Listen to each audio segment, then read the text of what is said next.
Nursing and midwifery college কর্তৃক আয়োজিত আজকের এই নবীনবরণ অনুষ্ঠান উপলক্ষে উপস্থিত সম্মানিত বিশেষ অতিথি, প্রধান অতিথি, উপস্থিত সম্মানিত সকল শিক্ষকবৃন্দ, উপস্থিত সকল ভাইয়া আপুরা, উপস্থিত আমার সহপাঠী, সবাইকে আমার সালাম, আসসালামু আলাইকুম।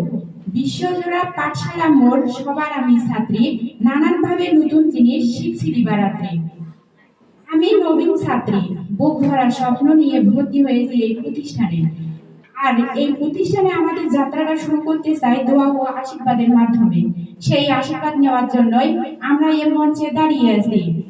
দীর্ঘ 12 বছরের অক্লান্ত পরিশ্রম আর মহান আল্লাহর অসীম দয়ায় ভর্তি পরীক্ষায় উত্তীর্ণ হয়ে এই কলেজে ভর্তি হওয়ার সুযোগ পেয়েছি।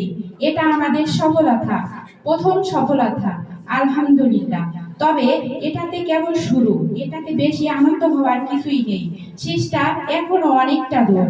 তবে আমি যখন নিজেকে নার্সিং স্টুডেন্ট হিসেবে গ্রহণ করি, তখন দেখি আমার মাঝে একটা নিয়ম কানুন তৈরি হয়েছে, যা আমার জীবনে চলার পথে খুবই গুরুত্বপূর্ণ।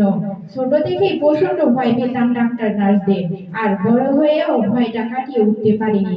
একবার স্কুলে ইনজেকশন দিবে শুনে স্কুলে ভয়ে ছুটছিলাম, আর আজ নিজেকে সেই চরিত্রেই দেখি। আমি একজন নার্সিং স্টুডেন্ট।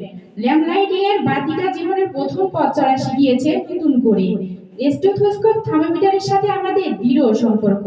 প্রেগনেন্ট মহিলাদেরকে মা বলে ডাকি। ছোট থেকে কাউকে সামান্যতম আঘাতও না করার চেষ্টা করেছি, কিন্তু আজ ব্লাড সুগার টেস্ট করতে হয় আমাকেও।